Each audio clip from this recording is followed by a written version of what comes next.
बहुत साल पहले बगदाद नाम के शहर में एक नाविक रहता था। उसका नाम था सिंदबाद।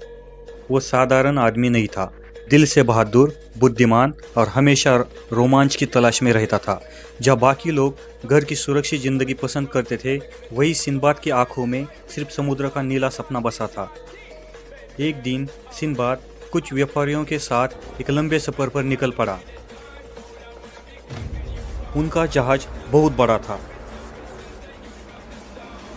लहरें जहाज से टकराती, झाग उठती और सूरज की रोशनी में मोती जैसी चमकती। सिंदबाद खड़ा होकर क्षितिज की ओर देखता और सोचता, समुद्र जितना गहरा है, शायद उतना ही गहरा मेरा भाग्य भी है। कई दिनों की यात्रा के बाद वे एक अनजान देश पहुंचा।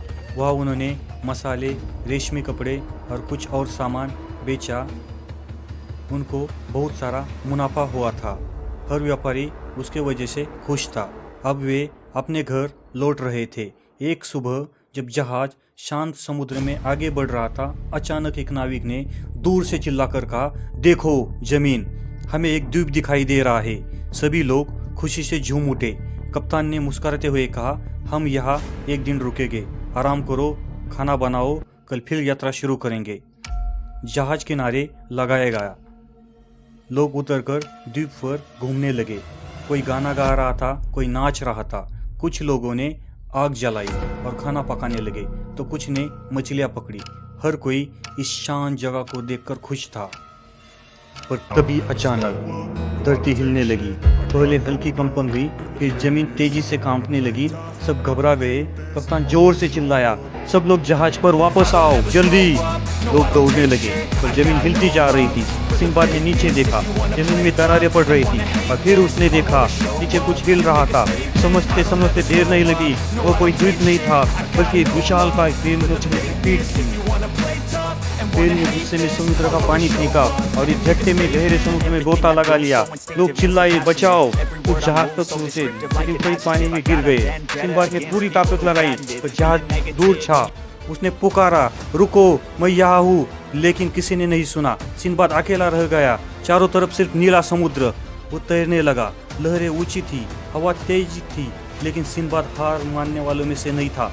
उसके हाथ थक चुके थे, पर उसके इरादे मजबूत थे। 8 घंटे तक वो समुद्र में तैरता रहा।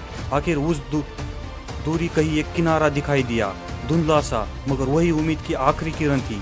वो थकान भूल गया और पूरी ताकत से तैरता रहा। आखिरकार वो किनारे पहुंच गया और रेत पर गिर पड़ा।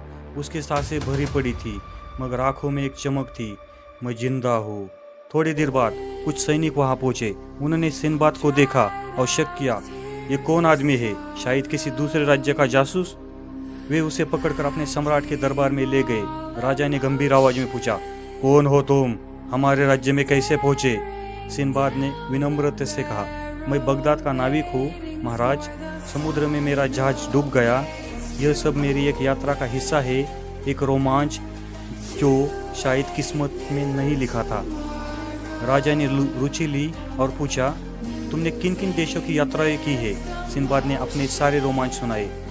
अजनबी द्वीपों के किस्से, तूफानों से जंग और विशाल जीवों से मुठभेड़। राजा उसकी बहादुरी से प्रभावित हुआ और बोला, तुम जैसा समझदार और बहादुर आदमी हमारे राज्य की रक्षा में काम आ सकता है। राजा ने उससे अपनी समुद्र बंदरगाह का अधिकारी बना दिया। सिंदबाद मेहनत से काम करने लगा। राजा उस पर खुश था और अब उसका जीवन फिर से संवरने लगा था। एक दिन बंदरगाह पर एक बड़ा जहाज आया। सिंदबाद ने दूर से उस पर खड़े नाविकों को देखा। एक चेहरा उसे कुछ जाना पहचाना लगा। वो सोचने लगा, मैंने इसे कहीं देखा है। तभी उस नाविक ने चौंका कर कहा, अरे तुम जिंदा हो सिंदबाद? सिंदबाद मुस्कुराया, हाँ, किस्मत ने मुझे डुबाया नहीं, बस परखा था। थोड़ी देर में जहाज का कप्तान भी आ गया। वही कप्तान जिसने उस दिन सिंदबाद को खो दिया था। कप्तान की आंखों में हैरानी और खुशी दोनों थी। वो बोला, हमने सोचा था तुम मर गए हो, तुम्हारा सामान हमने संभाल कर रखा था। कप्तान ने सिंदबाद को उसका कीमती बक्सा लौटा दिया, जिसमें उसके पुराने यात्रियों की यादें थी। सिंदबाद ने राजा से विदा ली और कहा, महाराज आपका आभार, आपने मुझे नई जिंदगी दी। राजा ने मुस्कुराकर कहा, सच्चे नाविक की राह कभी खत्म नहीं होती सिंदबाद। सिंदबाद फिर से समुद्र पर निकला, इस बार अपने वतन बगदाद की ओर। जहाज पर खड़े होकर वो लहरों को देखता रहा। हवा उसके चेहरे पर पड़ रही थी और आंखों में वही पुराना जोश लौट आया था। वो जानता था हर रोमांच में डर होता है और हर डर के पार नई दुनिया इंतजार करती है।